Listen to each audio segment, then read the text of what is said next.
thank you all for coming this evening. I'm delighted to be here with Elif Shafak, who is the most widely read female writer in Turkey. She has a PhD in political science and is a highly regarded cultural commentator, political scientist, and activist. She regularly contributes to publications, including the New York Times, The Guardian, and Time magazine. Her books have been translated into 50 languages. Originally writing in her native Turkish, she started publishing books in English not long after the turn of the century. I always like saying the turn of the century. And her second novel in that language, The Bastard of Istanbul, was a bestseller in Turkey and was longlisted for the Orange Prize. But Shafak was also prosecuted in Turkey for insulting Turkishness. Just recently, the specter of state persecution has reared its ugly head again, as we will discuss. She and I last spoke in public when her novel Three Daughters of Eve was published 2 years ago. We traveled to the event together and were enjoying our conversation so much that we got off the train at the wrong stop. I like to think this bodes very well for tonight, when we will be discussing her wonderful new novel, 10 minutes, 38 seconds in this strange world. It's a tale that begins with the protagonist's death. Tequila Laila, a prostitute in Istanbul, is murdered, but her consciousness remains alive for 10 minutes and 38 seconds. And in those moments, her life floods back to her, the stories of her friends and lovers and family. As Francesca Siegel wrote in the Financial Times, this is a novel that gives voice to the invisible, the untouchable, the abused and the damaged, weaving their painful songs into a thing of beauty. I can't wait to talk about it with her. Please give a warm welcome to Elif Shafak.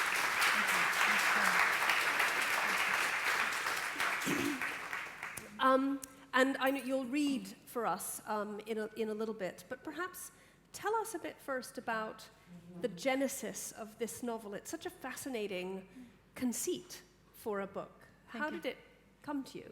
Thank you so much, and it's really a pleasure for me to share the same stage. I'm so happy we're doing this together. Me too. Honestly. I think I became very interested in these scientific studies that show after the moment of death, after the heart has stopped beating, the brain continues to function for another few minutes. Particularly in Canada, in an intensive care unit, doctors have observed persistent brain activity in patients that had been pronounced dead for about 10 minutes. So as an author, I found that idea fascinating. And the more you research, you realize particularly the part of the brain that is in charge of memory is the one that's the last to shut down. So what does a dead person think in that limited amount of time? What do they remember? Do they remember the good things, the bad things? That to me was one of the triggering questions. And as you know, my character, my central character is a woman, is a prostitute. At the very beginning of the story, we know she's dead. She's found in a garbage bin in Istanbul, and that part is a true story. There was a real sex worker whose body has been dumped in a garbage bin in Istanbul a few years ago, like the final insult in a way.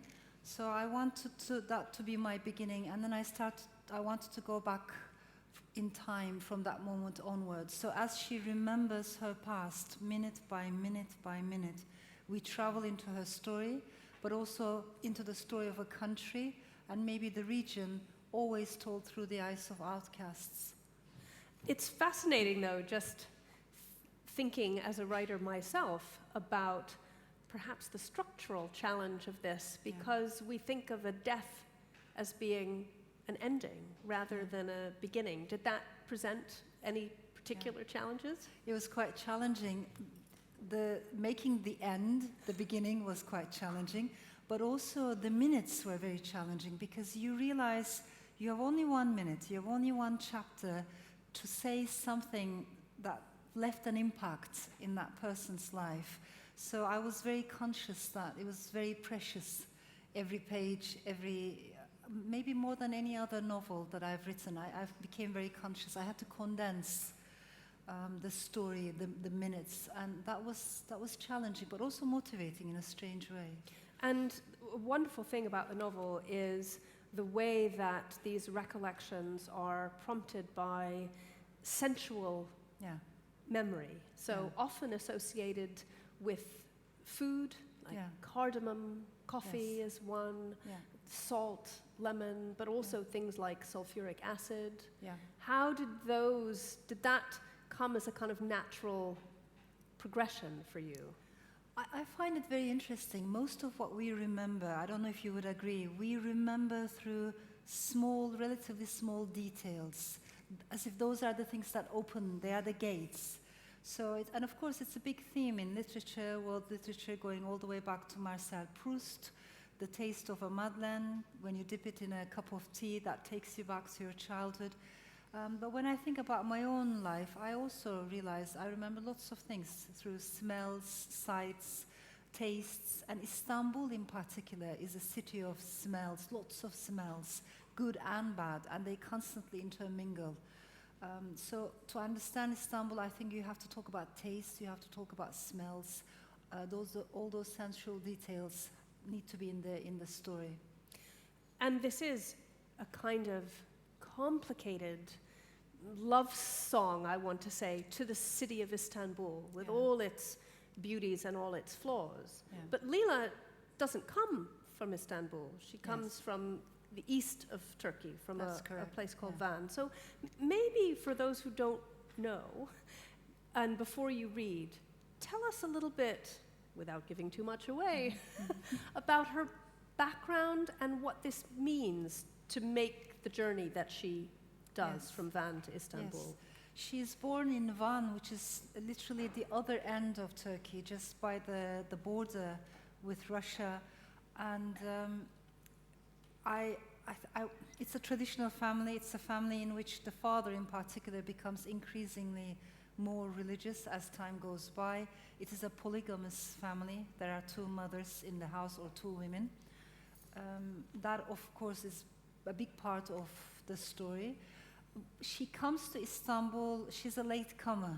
And for me, that distinction is very important. I have lived in Istanbul for many years, and actually the streets that I talk about later on in the story, it's called Kazancı, the street of cauldron makers. It's a very steep street that runs all the way down from Taksim Square. That's where I used to live.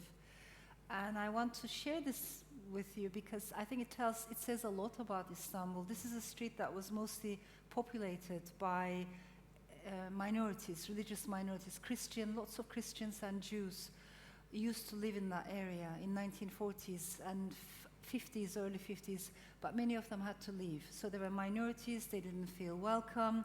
In 1955, there was a nationalistic uprising or mobs, like not lynching, but destroying the shops that belonged to minorities. That was also a turning point, so they left. In 1970s came the sexual minorities, and lots of transgender citizens moved in. But in 1980, afterwards, they had to go because they were moved out, pushed out by force. And then in late 90s came artists, writers, poets, feminists, lots of feminists. I moved into that area around the same time. But it was a very mixed neighborhood. And I had an elderly Jewish neighbor, I had an elderly Christian neighbor, I had a middle-aged transgender neighbor. So as if from every group of people who used to live there, something or someone remained behind, like remnants of the past. And I was there on the night of the earthquake. I remember it very vividly. We all ran out at 3 o'clock in the middle of the night. It was a big earthquake. Around 10,000 people died in Istanbul and around Istanbul. And I remember very vividly this very conservative, very religious, and actually I should say bigoted grocer who never sold liberal newspapers or leftist newspapers. He refused to talk to minorities. He didn't sell alcohol, so he was a very strict man. I saw him sitting next to a transvestite who was crying with her mascara leaking, and he was offering her a cigarette. So he would never talk to her during the day, but in the face of death, for a couple of hours, we were all together. So these things left a big impact on me, and I remembered them when I was writing this book. And it's funny to hear you talk about the people that you knew in this street, and we'll maybe come to this in a bit. It makes me think of all of Laila's friends, her group of 5 friends, but maybe will you read for us? Yes, a little but I bit? realize I don't have a copy with me. Oh, sorry, I left it with you. And I didn't bring There, thank you. I'm so sorry. I thought thank I'd you so handed much. you mine. Thank you. Thanks. So this is the very beginning of the story, and it starts by the end. Her name was Laila, Tequila Laila, as she was known to her friends and her clients.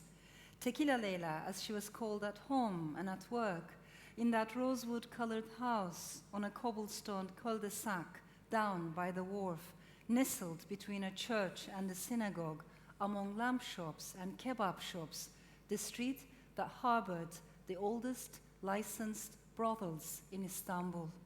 Still, if she were to hear you put it like that, she might take offense and playfully throw a shoe, one of her high-heeled stilettos.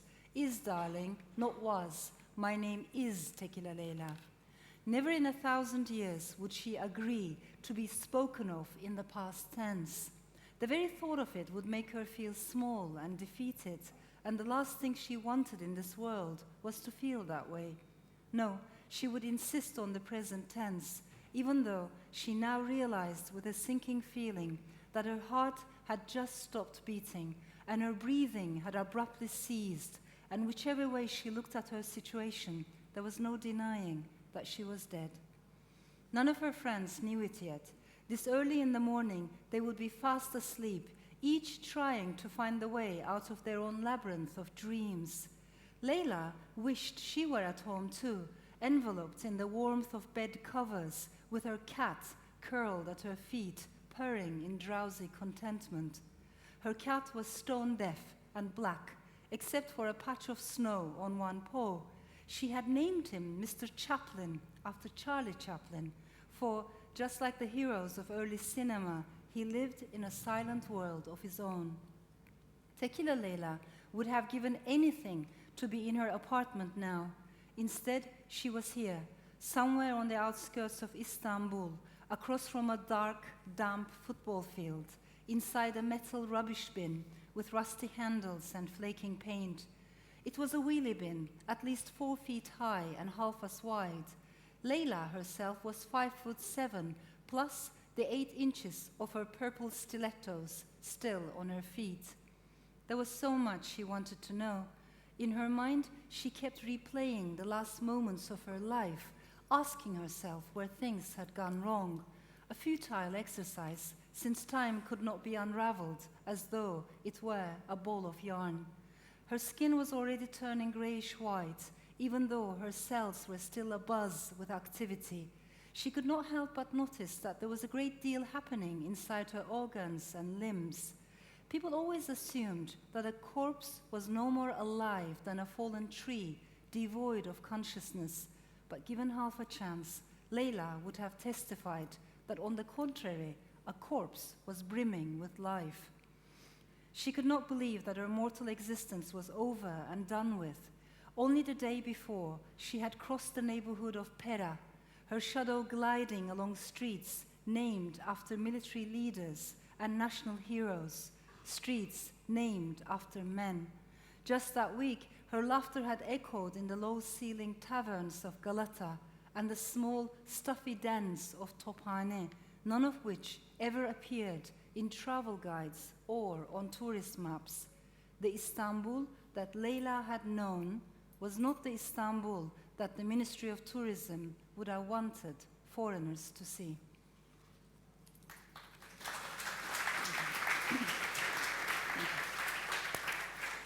I'm recalling our conversation too that I mentioned 2 years ago about Three Daughters of Eve, and listening to you read that opening and talk about those streets named after men. Yeah. Maybe talk a little bit before we move to Laila's place about what it means to write about women's lives. Yeah. I think this is something we all think about now, but particularly in Turkey.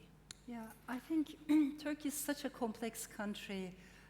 It is a very patriarchal country. It is a conservative, majority conservative country. But of course, over the years, I think as the country became, as the government became more authoritarian, more inward-looking, the social fabric also became affected by that. And the country became more nationalistic. There's more Islamism now. There's more, definitely authoritarianism, populist nationalism.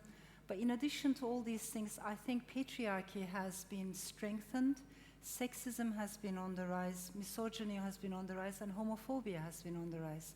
And I don't think this is a coincidence. Whenever a country goes backwards, the first things that will be curtailed, curbed, would be women's rights and minority rights. And we're even seeing this happening in America, in Alabama, and in state after state. So the decline affects women and minority immediately, and we are experiencing this in Turkey. But that said, for me it's also very important to explain that these women are not victims. They are strong women, they're full of life, they're full of laughter. So I think that message is incredibly important to me because I've grown among such women. I was raised by two women, my mother and my grandmother, and I grew up observing particularly oral culture, women's culture in Turkey. So I wanted to say maybe this is a book that deals with heavy subjects, including sexism and gender-based discrimination, but at the same time, in my opinion, it's a book that celebrates life. I'm hoping it's a book that's life-affirming, and it's a book that celebrates diversity and friendships. Yes. And maybe in countries like Turkey, friendships matter even more, because when the public space is so intolerant, you are even, the bond between friends can even be stronger. So I think one of the messages in this book is we all have two types of families. We have our blood families. We're born into our blood families, and if our blood family is loving and caring and kind, we should really count our blessings. But not everyone is born into such families. And particularly for those people, I think the book says, don't worry, as you keep living, you're going to have another family, and that's going to be your water family. And the water family is composed of your friends. Yes. The number of those friends can't be dozens and dozens. It's smaller, because these are the people who are very close to you, but they are the ones who are going to help you when you fall down. They pull you up. And I think it's absolutely true. This is a remarkably beautiful and life-affirming book, and I think you managed this, a remarkable, I almost want to say, negotiation of showing how that Laila and her friends are constrained by their circumstances. Yeah. And yet they are full of life and love and energy. And another thing you do, you talked about the growing conservatism that we also see around the world. I'm very interested, you do a wonderful job, I think, talking about Laila's father and how he turns, because he turns to extremism, really for a particular reason and a quite moving reason. Can you talk a little bit about that? Yeah, I think at moments of when we feel more fragile, when we experience hardships, I've seen this happen in Turkey and beyond Turkey. Those are like the moments, like turning points in our lives, when people tend to become either more religious or more nationalistic or more fearful. But the kind of religion that Laila's father adopts is completely based on fear. So the idea that God is punishing him for his sins, and now in order to repent and gain, in a way, points in the eyes of God, he has to change everything in a very radical way. And of course that decision affects everyone's lives because it's a very patriarchal family and he's the head of the household. Maybe I don't want to give too much away, but yeah, so becoming more religious in a much more fearful way affects directly his wives and his daughters and his children's lives. But again, to me, what was so interesting was, in a sense, he turns towards this very restrictive idea, and yet you see that it's coming from his own fear and from his own pain. So it isn't an abstract. Yeah, in one of my earlier novels, I try to write about that. I think how we see God is a direct reflection of how we see ourselves. So if there's a lot of anxiety in us, we attribute that to the idea of divine. If there's a lot of fear in us, we attribute it to the idea of divine. We need to, in my opinion, think more about how connected they are. How we see human beings also is very much reflects how we see or how we perceive the notion of a divine being. So maybe one of the things that is apparent in my novels is I think there was another interpretation of faith where I come from in the Middle East, and that philosophy to a large extent has been erased, forgotten and censored. A much more peaceful, much more maybe mystical interpretation of faith. We have lost touch with that. And a far more orthodox, restrictive, fear-based interpretation has been the dominant narrative for a very long time. And as you say, it seems to be expanding around the world now as well. Yeah, maybe one of the things that left an impact on me, again, going back to my own childhood, there was a summer when I spent half of the summer with my paternal grandmother in Izmir, and half of the summer with my maternal grandmother in Ankara. And these two women, they were of the same age, they're both Turkish, they're both Muslim, both Sunni, and middle class, and they couldn't have been more different, you know, in their interpretation of the faith and world. So in my paternal grandmother's house, for instance, I remember very vividly the Quran was on the wall, beautifully encased, but you were not supposed to touch it, let alone read it, let alone ask questions about it. Particularly for women, it was just, you're not supposed to touch it. And it was an idea of God with, you know, haram, halal, hell, heaven, always watching you like a celestial gaze.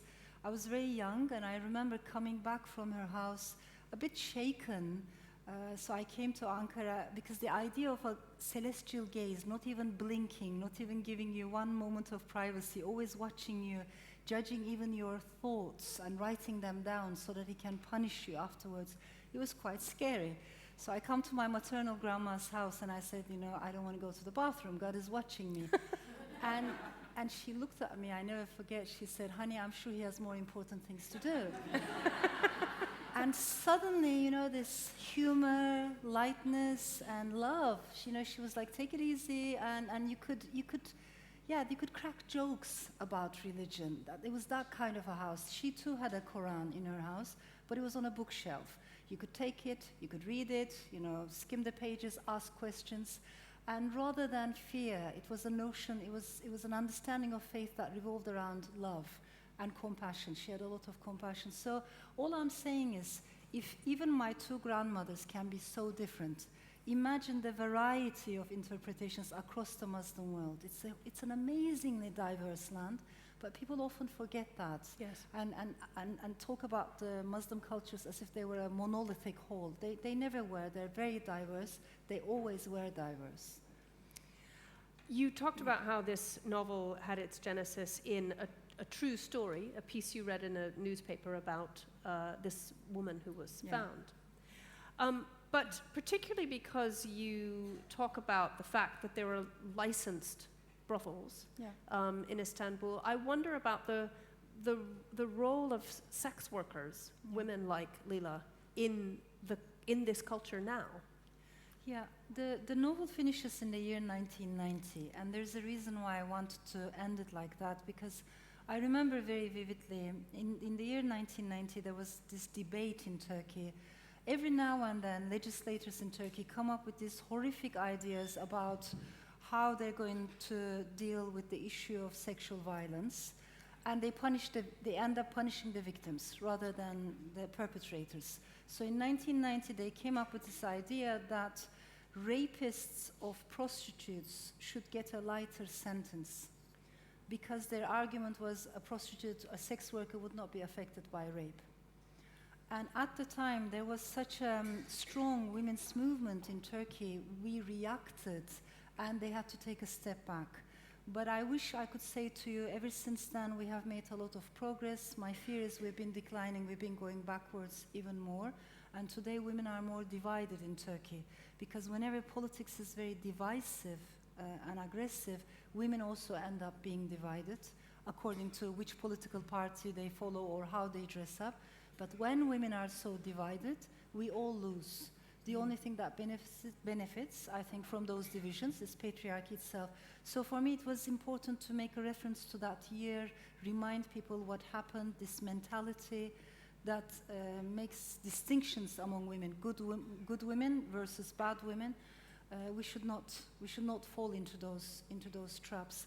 It's difficult. Life, of course, is very difficult for sex workers, particularly for transgender people, because you can't find a job, you can't find a flat, nobody gives you a job, and they can't work in licensed brothels either. So many of them work on the streets, which is the most dangerous part.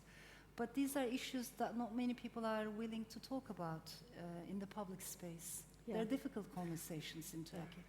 But you have always engaged with these issues, and it's caused you problems before, and it's causing you problems again. Maybe talk a little bit about this most recent persecution by the state. Well, hopefully it won't be a prosecution. Yes. Hopefully it's an investigation. It's an investigation. Right now. So what just last week, I think it's been 10 days, suddenly I got a call from my Turkish publisher, and I learned that police officers had come to the publishing house asking for books, my books, and also another writer called Duygu Asena. If there are any Turkish people in the audience, you would know her. She's an iconic feminist. She passed away about a decade ago. So they're also investigating her books. So books that write about child abuse, sexual abuse, and sexual harassment. So they took the books to a prosecutor's office, and right now the prosecutor is investigating if we have committed a crime of obscenity. But while that is happening, on social media, there was all of a sudden people plucked sentences out of novels, and they openly said, I haven't read that novel, but I'm sure it should be banned. Or I haven't read that novel, but I'm sure the writer should be imprisoned. So that started going around, and it was amplified by bots and trolls. And I think this is very new, because we've always had undemocratic laws in Turkey when it comes to freedom of speech. But a combination of that with the dark side of digital world, with the dark side of social media, this is a new thing. And that can be a little bit unsettling for authors. I wonder, I wouldn't like to ask you to predict, but where you see that going? Do you think it will, because in some ways the internet, the ability of everyone to say anything, opens things up. Yeah. But I wonder what direction you think it might. Are you hopeful? I think for me, the internet is like the moon. It definitely has a bright side, but it also has a dark side. And I think for a very long time, we have only talked about its bright side. And now it's high time we need to focus on its dark side, because it's happening in front of our eyes. It's affecting our politics. It's affecting our daily lives. This toxic language, hate speech, slander, disinformation, we have to become more aware of that dark side, and maybe become more alert as well. Keep an eye on what's happening in the digital world. As you will remember, in London, when we had these terror attacks on Westminster Bridge, one of the tweets that was being circulated immediately was about a headscarved woman. She was talking on the phone, you will remember, and underneath the caption said, "She doesn't care. People are dead on the pavement, and she doesn't care." And it turned out that wasn't the case. She was calling her family just to make sure, inform them that she was okay. But all I'm trying to say is, even deciding not to retweet that tweet is a conscious decision. It shows that we're active citizens. Even when we say, no, wait a minute, this is full of hatred, this is full of division, misinformation. So I think we have to become more alert about the dark side of social media. Also, lots of us, we are seeing these dark posts. I don't know what you're seeing, you don't know what I'm seeing, because everything is tailored, depending on your likes, my likes. Of course, to me, that is quite paradoxical as well, because you will remember there was a time when we were so optimistic in early 2000s. We were all, especially techno-optimism was so widespread. And that techno-optimism was projected to the part of the world where I come from, to the Middle East. So when the uprisings happened in Iran, it was called Twitter rebellion. When Arab Spring happened, it was called Facebook was going to bring us democracy. And you will remember an Egyptian couple named their newborn baby daughter Facebook. Right? So Yes. as we're speaking, there's a teenager right now in Egypt whose name It's Facebook. symbolizes the optimism of that time. Yes. And now we have entered a new era when we have to talk about the dark side of Facebook and Twitter and social media. And what role do you think fiction has to play in this? I mean, it's very interesting because you're a political scientist and you write directly about politics, but you also write these beautiful, very engaged novels. How is that dialogue within yourself, I guess? Yeah, I'm a fiction writer. Everything I do in life, I think, just flows in that direction. But that said, I think for me, knowledge as a whole is a circle. So I don't make these distinctions. And I don't like those glass walls, particularly in academia or in media. For a long time, again, we have maybe over-romanticized expertise. Not that it worked well in the end. You know, experts kept getting everything wrong. Maybe it is not that good when we are too deeply isolated in our own echo chambers, when we are disconnected. I think we need more interdisciplinary conversations. To me, it's much more exciting when an economist is interested in cinema, or when a scientist reads poetry, or when a writer reads neuroscience. You know, these cross-disciplinary conversations. How do I respond to that kind of knowledge? How does he respond to fiction?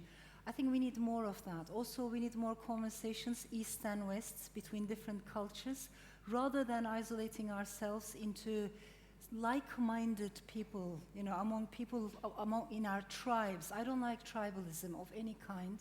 And I find it problematic that sometimes in the name of being progressive, we further retreat into our own tribes. I don't think that's going to help us at all. Well, I think, I mean, going back to the question of where we are in the online world, it's really this idea that the internet was going to open everything up for us. From my experience, it's really hard to get out of your tribe. You get into a kind of feedback loop of seeing the people who agree with you. Absolutely. And I wonder, I mean, this is one way to make an effort to be at a place like this, to reach as many people as you can. But how do you think we can foster those links between East and West, between people who agree and disagree with each other? Indeed. I think we live in an age in which we have too much information, very little knowledge, and even less wisdom.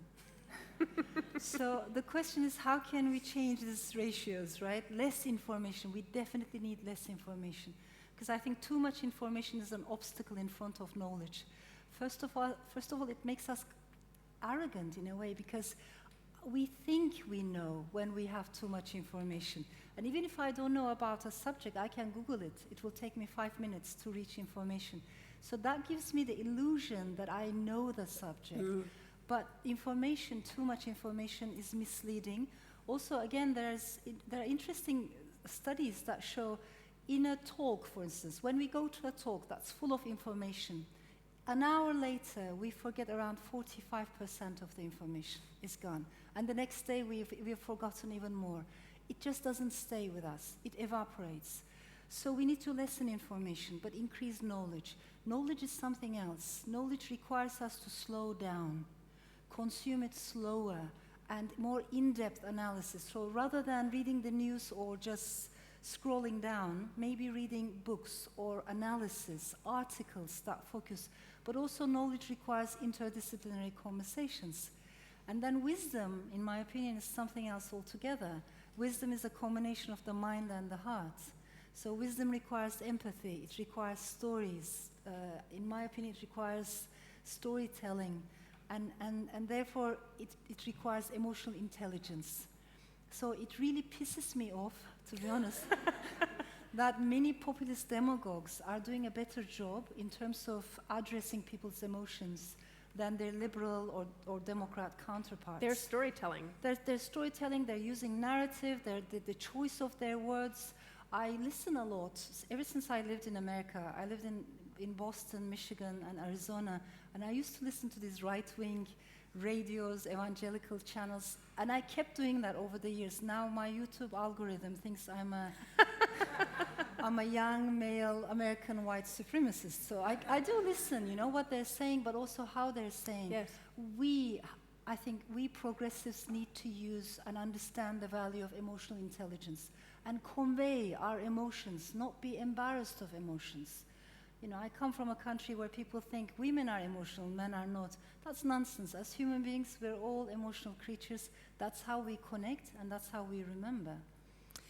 I think also another thing about this novel is the way that this particular period of Turkey's history is woven into it. As you say, it either begins or ends in 1990, depending on how you view it. True. But that means that in the course of Laila's life, there are events like the opening of the Bosporus Bridge, but also the Taksim Square massacre. Yeah. There's just a slight, almost glancing reference to the fact that there was an Armenian family that used to live in this house. And there's a wonderful balance of the way that you introduce this information, but you don't lecture the reader. I wonder how you think about that when you're doing it. Yeah, I so appreciate you saying that. It really matters to me, because I think I care about that nuance. You know, we talked about politics, for instance. I think a writer's job is not only to pursue stories, but also silences. I'm interested in both, stories and silences. So the things that we can't easily talk about, I want to be able to talk about them. And that sometimes involves political taboos, cultural taboos, sometimes sexual taboos. But that said, I think writers should not try to preach or teach. I find that very off-putting. Our job is to ask questions. Just open up the space and allow a diversity of opinions to be heard, and then always let the reader make up their own mind, because every reader's reading is going to be very different, very unique, like our fingerprints. I have met over the years very close friends who have read the same book, and they read it in completely different ways. I have met couples, long married couples, who have read the same book, and again, they've read it in completely different ways. So as readers, we bring our gaze into the story. The reader is never passive. So lecturing, preaching, that is something we should never do. Only ask the questions and then take a step back. And I think that also allows us to very much be in the experience of the characters and imagine again that it really did stay with me, that the vanished Armenian family, and because that's all anyone knows, and no one is interested in anything more than that. It's not something to be investigated. And these are stories that I have heard also as I was growing up, also from my grandmother. She would talk. That's the thing. I mean, Turkey is a country with a very long and rich history, but collective amnesia. You know, we have no memory of the past. And particularly official history constantly erases, deletes. But if you talk to older people, particularly in Anatolia, they would tell you stories. And usually grandmothers, I think they are the bearers of cultural memory. So my grandmother, for instance, she would talk about how an Armenian family's house, after they had left, had been almost ransacked because people were looking for golden coins, because people were thinking they had been deported, they couldn't take their riches with them, so they must have hidden the treasures somewhere. So all those stories that we don't talk about, we must talk about both the beauties of the past, but also the atrocities of the past, understand the complexity of the past, not in order to be stuck in history, but hopefully never again to repeat those horrors, and also to hopefully reach a proper peace and coexistence. I think many times it's important to say, I recognize your pain, I recognize your story. So in that sense, I think memory is a responsibility. And, as you say, in a country where the government is perhaps trying to control memory, where official history keeps being revised and restricted, the memory of people who tell each other stories within families is presumably even more important. And I think this is precisely why we need literature, why we need storytelling. I remember, again, from my own life, I was a high school student. For the first time, I read this book by Ivo Andrić, The Bridge Over the Drina. And until that point, I had gone to school in Turkey, and what I had learned at school was we were a mighty empire, and wherever we went, we brought civilization and justice. And I know this is a very familiar narrative for a British audience as well, right? But here's the distinction. I think in a democracy, you can go to a bookstore and you can find easily books that question the official narrative and say, wait a minute, there's another story that you're not telling us. In a non-democracy, that is harder. So I was reading this book novel by Ivo Andrić, and there's a scene there by two peasants in the Balkans. They're talking about the Janissaries, which were the military force of the Ottoman army. And I didn't know as a Turkish student, all I knew about the Janissaries was these were Christian children who had become great soldiers, they had become Muslim and they had become great soldiers. That's all I know. But then you see these two peasants talking, and one of them says, thanks to the Janissary system, our poor boys were given a good education, and if they were successful, they could even become viziers, which is true. They could go all the way up. And the other one says, but are you sure? At the expense of what? They forgot their language, they forgot their families, they were never able to see their mothers again. They had to abandon who they were, and yes, they became educated, but they also lost their identity. And I stopped at that page because I understood what the writer was trying to do. In a way, only novels can do this, give us that cognitive flexibility. Just say, did you consider the story from this person's perspective, and then from this person's perspective? And then suddenly you realize the truth is far more complicated than I assumed by reading official history. And that's why we need that, empathy, but also intellectual exercise that comes with, and maybe spiritual exercise that comes with the art of storytelling. Yes, that's a wonderful way to put it. I want to open up to your questions now, because I'm sure that you will have them. We have a microphone, I think. So if you raise your hand, the microphone will be brought to you. And do wait till you have the microphone, because we're recording the event. There's a lady in the front here.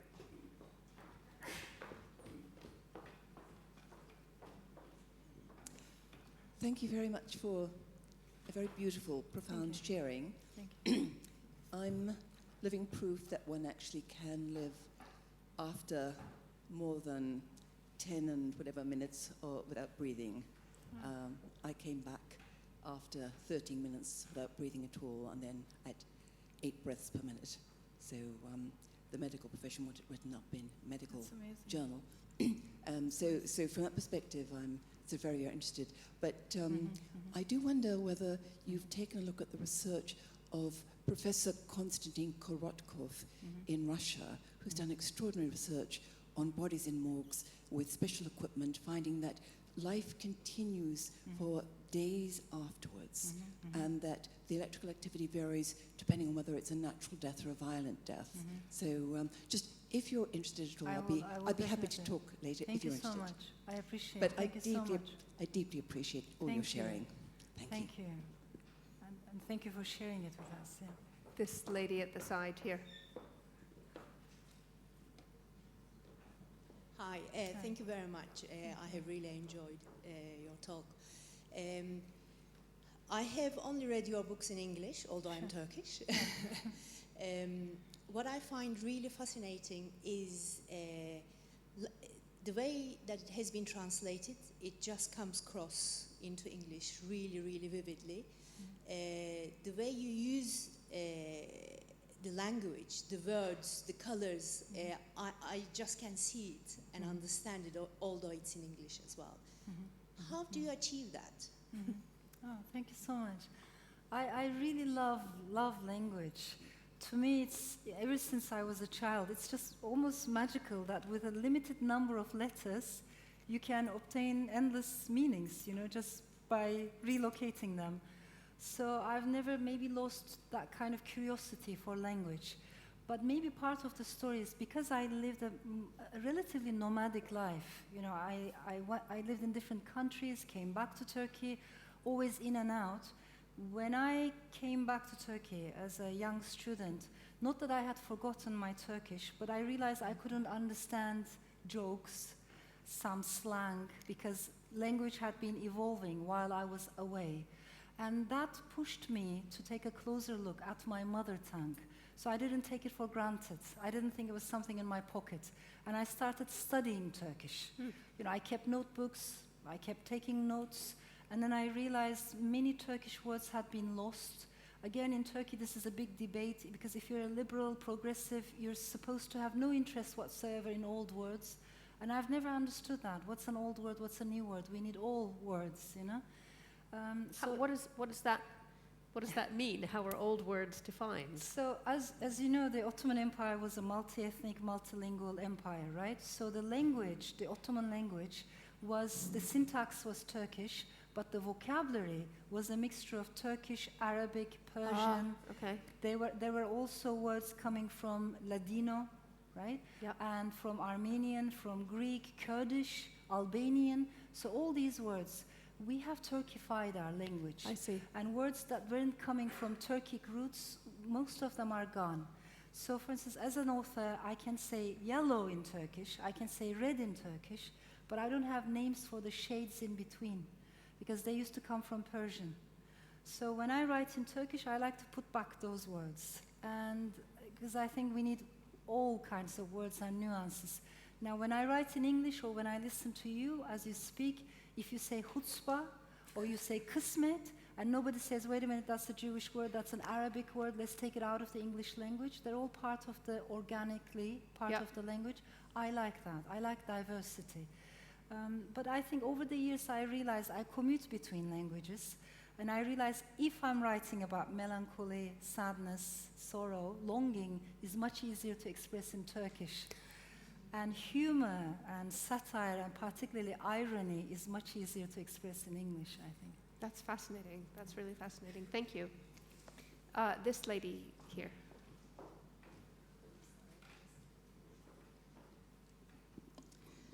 Hi, Elif, and thank you very much. It's been amazing. I'm a latecomer to your work, so my ignorance, but I'm grateful that I have. You've touched on so many different topics, the rise of, the paternal society, the way words are evolving in our society, not just in America and Turkey, but across the European continent. So as a political scientist, how do you, given what we're seeing in the Brexit debate across Europe, how do you keep hope? How do you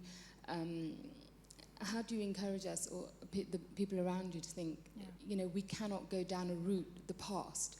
Because I think, having spoken to a lot of friends, that we are going down a route that evokes the past. And so how do we stop that? How do we educate ourselves and learn and gain knowledge to prevent that from happening again? I so appreciate it. Thank you. And I think you're so right. It's happening in country after country. Like if you look what's happening in Hungary, there are incredible similarities with Turkey, to a certain extent in Poland as well. But even in countries like Spain, we have the Vox movement, longing for the good old days of Franco. And part of this populist nationalism is deliberately anti-feminists. They even hired a bus, maybe you've seen it, with the picture of Hitler, and underneath it said #feminazi. So the idea is that women's rights has gone too far, and we have destroyed traditional family, and now they're going to revive traditional family values. Women will have to have more children, and if that happens, population grows, and then there will be no need for immigrants, right? So everything is connected, and gender is a big part of this political conversation. I honestly think if countries can go backwards, and they can, we women need to be more aware, and I really think this is an important moment for global solidarity, global sisterhood. Maybe you've seen it in 2017, the Freedom House published their report, and it said 35 countries across the world had made progress, which sounded like good news. The next line in the same report said 71 countries, twice as many. had been going backwards with a bewildering speed. And of course, among them, there is Turkey, no doubt, but also countries like Brazil. So it's happening in many parts of the world. Now, when I came to the UK more than 10 years ago now, I used to think British people are so calm when they talk about politics. It's amazing. And I no longer think that way, you know. That calmness is gone. And in a way, Brexit broke even the way we talk about politics. So I am worried about the rise of populist nationalism. I am worried about populist demagogues and how they can exploit people's feelings and anxieties. But here's what I think. I make a distinction between people who, for various reasons, might be inclined to vote for those parties, and I make a distinction between the people and the populist elite. Mm-hmm. And I use the word populist elite deliberately, because they made us think that if you're a liberal, if you're a progressive, you must be elite. I think we need to unpack that narrative. The elites can be liberals, conservatives, and populists as well. We should be critical of all kinds of elitism. But if you're a student who can't afford her tuition fee, if you're a teacher who can't afford a house in central London, if you're a single mother working extra shifts, and if you happen to have progressive views, they call you liberal elite. I'm not going to buy that argument. Meanwhile, you know, people who come from privileged backgrounds and they're manipulating a populist discourse, they call themselves of the people. So I think we should be very aware of the dangers of this dualistic way of thinking. We need to connect with the people who think differently, vote differently. We also in London need to go beyond London, because this gap between the countryside and the urban centers is worrying me. The gap between education is a big barrier in this country. Class is a big barrier in this country. So there are all these difficult conversations that we need to have with the people, but at the same time be very critical, in my opinion, openly critical of the populist demagogues that are trying to manipulate the whole thing.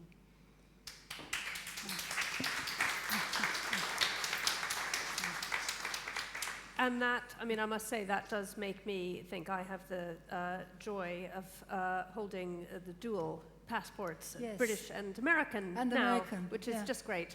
But you know, I'm very struck by the language of the President of the United States, particularly with regard to the press. Yeah, exactly. And the press as the enemies of the people. Yes, absolutely. And to me, that is the language of a demagogue. Absolutely, and it's a very dangerous rhetoric, we know that. In 2016, actually, in Germany, you know, every year Google announces their word of the year that was mostly searched in Google engines. The word in 2016 was Lügenpresse. Lügenpresse, if I'm mispronouncing, lying press. Right. Fake news, lying press, all the media is just, you know, fake. That narrative, actually, this word itself was used most widely throughout 1930s, when ultranationalism and racism was on the rise. So we need to be very careful. We can be critical of media and the flows of media, but we need to improve media. We need to bring more diversity into media, rather than just putting it aside and slandering it. This is exactly what happened in Turkey. And I think when a country loses the diversity of media, the decline of democracy happens very fast. So I have a lot of respect for proper journalists who are trying to do their job. Also in America, they go to Trump's rallies and they get booed and attacked and verbally assaulted all the time. I think we need to defend press freedom right now more than ever before. Who else? Yes, indeed. Thank you. Sorry. Yes, sir. Thank you, Elif. Thank you for your comments tonight. I guess my only question is, listening to you over the years, there was some element of optimism, a little bit more hope from, I don't know, the first time I heard you in 2010 to today, and listening to you at the LSE 6 months ago, there was a little bit less of that hope, almost a sadness of realism to that. And I guess my question is, do you feel a less amount of hope towards what we can accomplish going forward, politically, socially, the rest of it, all of it in a very general sense, to what you might have felt 4 years ago? I appreciate, thank you. Yes, of course, we were all more optimistic, right, in early 2000s. Because also, remember, after the Berlin Wall came down, The Soviet Union was no more. It was regarded as, in a way, many people hailed it as the triumph of liberal democracy. And there were academics saying this was the end of history, the end of conflict. So a lot of optimism. In Turkey as well, when the AKP came to power, they came with liberal promises of reform. There was a moment when it seemed almost possible that Turkey was going to join the EU and make a new constitution, a much more pluralistic constitution. There were talks about having peace with minorities, of Kurdish, Turkish, everlasting reconciliation. So all these progressive, at least narratives, were in the air. And then everything started to go backwards very fast. So it's not a coincidence that today many of us are less optimistic, but I think we also need to be very careful about extreme pessimism, because that is also very debilitating. It just pulls us down. And after a while, we start to think it's just too much to deal, and there's nothing I can do. I can't help, it's happening. And the moment that sinks in, we become more indifferent. I am very maybe cautious about that, because when I read the memoirs of people, poets, writers, who have survived the worst chapters in human history, including the Holocaust, I think all of them are saying something very similar. They say bad things happen in human history, not because people are bad. There are some bad people, but the number of bad people is really limited. But nonetheless, bad things happen. So how is that possible? And the answer they give to us is the opposite of goodness is not necessarily badness. The opposite of kindness is not necessarily wickedness. So they say the opposite of goodness is in fact numbness, is the moment we become indifferent, desensitized, numb. And I think if enough number of people become numb, on that ground you can sow the seeds of racism, sexism, all kinds of xenophobia, Islamophobia, anti-Semitism, that can grow on that ground. Because when we are numb, we don't react. So I'm also very cautious about extreme pessimism. Maybe I mentioned this before, but I like Gramsci's motto. He used to talk about the pessimism of the intellect and the optimism of the heart. And I think we live in an era when we're going to need both of them. Because we need a healthy dose of pessimism that will make us alert about the dangers, but a very healthy dose of optimism is needed to keep us more faithful. And I think that optimism is going to come from our fellow human beings. Thank you. Am I missing anyone in there? Then this young lady here. Hiya, thank you so much for this evening. I just wanted to also say thank you so much for your books. Thank you. I'm half Turkish myself, Yeah. and I've only ever lived in England, and I don't really speak Turkish that well. I wasn't brought up listening to the language. Yeah. But there's so much culture in your books that it helps me to feel more Turkish and to be like, yeah, I do have an identity with my culture. Because when I go to Turkey, it's like that, I'm not Turkish. I haven't lived there. I haven't experienced what they've experienced. But then when I'm in England, I'm very patriotic for that part of my culture. Yeah. However, I visit Turkey about twice a year, and every time I go, it is seeming to get worse. It's almost like people are just not shocked anymore when something happens in the government, or you hear about human rights atrocities. People, they're numb. They are becoming more numb to it. And there was so much hope in the general election. Yeah. I just wanted to know, what do you think is the future for Turkey? Like, how much worse does it need to get, or are we nearly getting there with the rerun of the election in a few weeks as well? Indeed. It seems very difficult for the opposition to challenge it. Yeah, I agree, and thank you so much. And you use the word that I like a lot, patriotism. I really think we need to make a distinction between patriotism and nationalism, and we can be patriotic about several cultures, actually. We can have multiple belongings, why not? So to me, it's very important that you feel very attached to this country, but also a part of you feels attached to maybe Turkey and maybe the Aegean or maybe the Middle East. That's beautiful. I think those combinations are very healthy. With regards to politics in Turkey, of course, it's very demoralizing. And I think many Democrats, in my previous novel, Three Daughters of Eve, the father is a Democrat, very secularist, and like all Democrats, he's quite depressed, very demoralized. There's a reason. And even people who have experienced 1950s, 60s, it was never easy in Turkey history. But even people who have experienced 70s political violence today are much more demoralized. That's my observation. But that said, Turkey is a very complex country, as you know. I mean, imagine a country in which most of the media is controlled by one voice, one narrative. Most of the social media is controlled from above, and people who post critical things, including high school students, can be prosecuted. Over 6,000 cases, of people brought to court or investigated for insulting the president. It's just, so words are heavily censored in Turkey. Again, imagine a country in which the opposition doesn't have an equal chance. And one of the main opposition leaders, Demirtas, is in prison today. So it's not an equal, there's no equality. But despite these circumstances, imagine a country in which half of the society continues to vote against the government. So I think this shows the complexity of Turkey's civil society. And as you know, in the last local elections, the opposition got all the major cities, Ankara, Izmir, and Istanbul. And I think it was very unlawful, very undemocratic, and very unfair that the elections have been cancelled just because they didn't like the outcome. So it's tough, very, very tough. But at the same time, I know, there are so many people in Turkey who are very open-minded, progressives, global souls. Maybe we don't hear their voices in Western media, but they exist. So I think the people always give us more faith. Yes. Hi. Hi. Thank you so much for being here tonight. I lived in Turkey up until last year, and unlike many foreigners, I didn't live in Istanbul. I lived in southeastern Turkey in a city called Gaziantep. Really? And I spent a lot of time in that part of Turkey, in Mardin and places like that. And I noticed that you feature that part of Turkey heavily in your books as well. And I'm just interested to know why and what's maybe so special about that part of Turkey and how you integrate that into your stories. Thank you so much. Thank you. I don't know if you'd agree with me. It's always bothered me that most of cultural life, literary life is concentrated in big cities.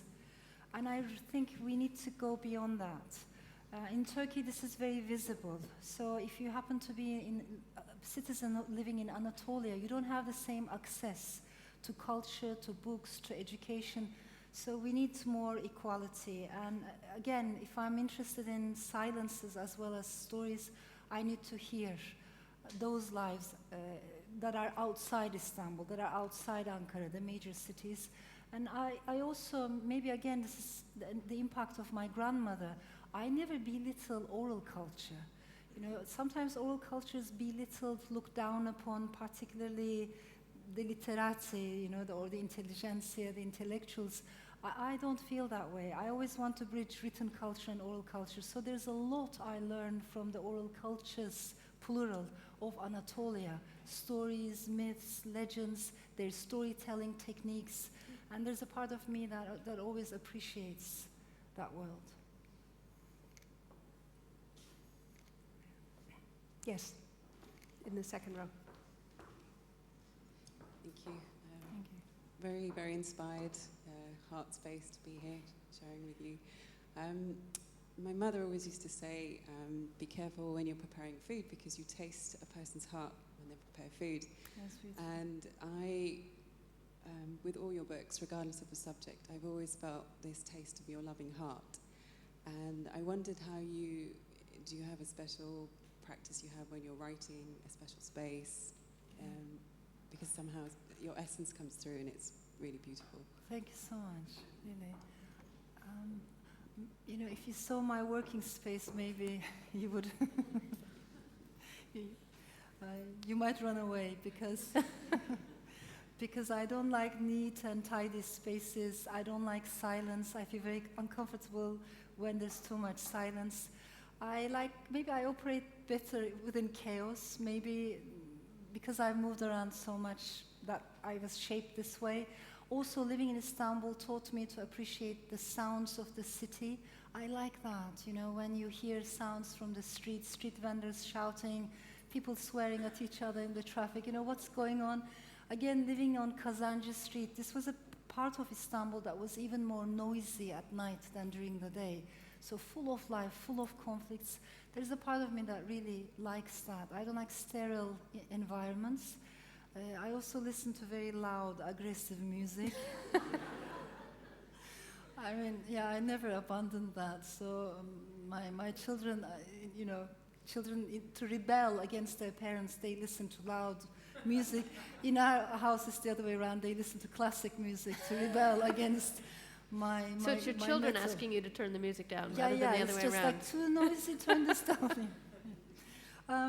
But overall, I think, joking aside, I think writers need to be good readers. We are readers primarily, but also good listeners. I love listening to people. You know, wherever I go, I listen.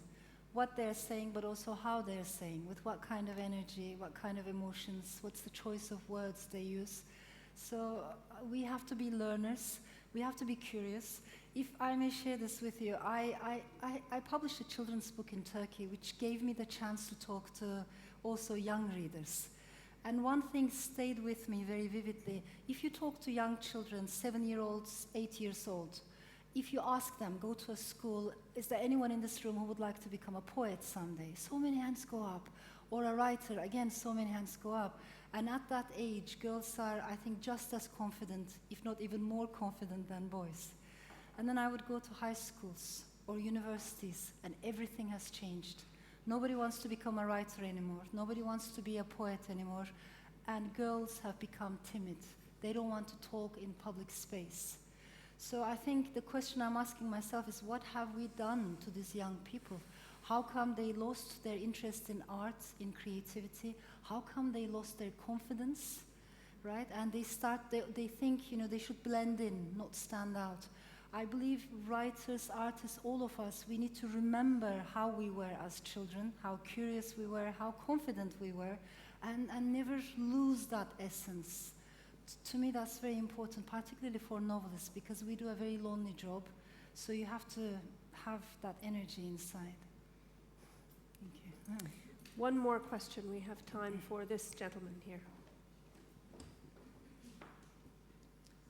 Thank you for coming tonight. Thank Hoş you. geldiniz. Yeah, sure. My question is about your maybe before you became a writer. So what happened after being a writer? Mm-hmm. I know it's not a short period. Mm-hmm. So what was the changes of your life? Mm-hmm. Mm-hmm. Can you describe about your spiritual journey about yourself? Thank you. And the second question is, being a writer, do you feel responsible of what you're writing? Because maybe lots of people reading your books. So whatever you're writing, do you feel that I need to write something maybe educational or something very useful? Thank you. Yeah. Thank you. I don't think that I should write something to teach. And actually, as you know, in Turkey, we have this tradition of father novelists. They used to see themselves as father novelists because the tradition goes all the way back to Ottoman Empire. Our early novelists were mostly people who wanted to teach something to the society, and usually how much to westernize and where to stop westernization. I never felt close to that tradition. When I write with intuition. And I like to be a bit drunk, you know, not to know what I'm doing. And I think we need to allow our characters to lead the way. The novel has to be a democratic space. We can't be dictators as writers trying to control. You know, it has to be an egalitarian space where you need to allow the words to lead the way, or the characters surprise you. With regards to how I started writing at an early age. I was very young, I was 8 years old, but not because I wanted to become a novelist someday. I didn't know such a thing was possible. I started writing fiction because I thought my life was very boring, you know. I was a single child raised by a single working mother, and nothing was happening in life. So when I discovered Storyland, to me it was much more colorful, much more real than the so-called real life. The desire to become an established author came to me much later, that when I learned that such a thing was possible and you could dedicate your life to books. But I think the need to write preceded that. So it was a much more existential thing, perhaps. Do I feel responsibility when people read? When I write a novel, I only think about the novel. I only think about the story, and I try to stay in that world as long as I can. Otherwise, you will start having secondary thoughts about everything. Only when the book is over and I hand it to my editor, then I start to worry. But by then it's too late. You know, the book is born and it has its own life. But maybe one final thing, if I may add. I have a very diverse readership over the years, and that makes me very happy, because I see people who wouldn't maybe normally break bread together. If they're reading the same book, they're reading the same story, that means a lot to me. Especially in a country like Turkey, where we're very extremely polarized and we don't talk to each other anymore. We became very angry at each other. It matters to me that we can share works of art together.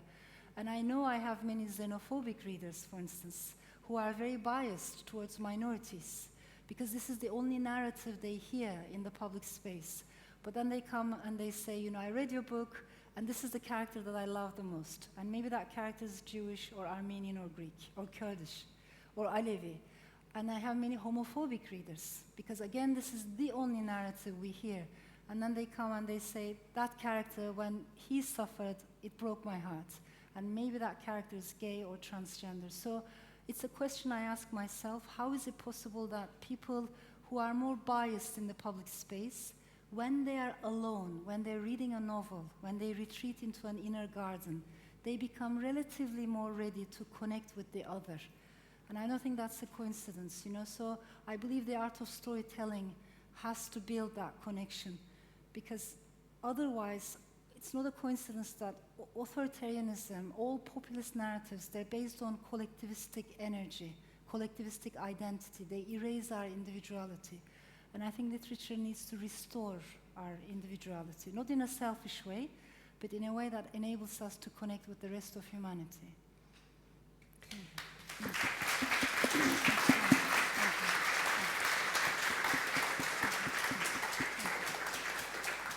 Well, although I wish we didn't have to end, that is, I think, a wonderful note to end on. So thank you so much, Elif. I It was appreciate really it. wonderful.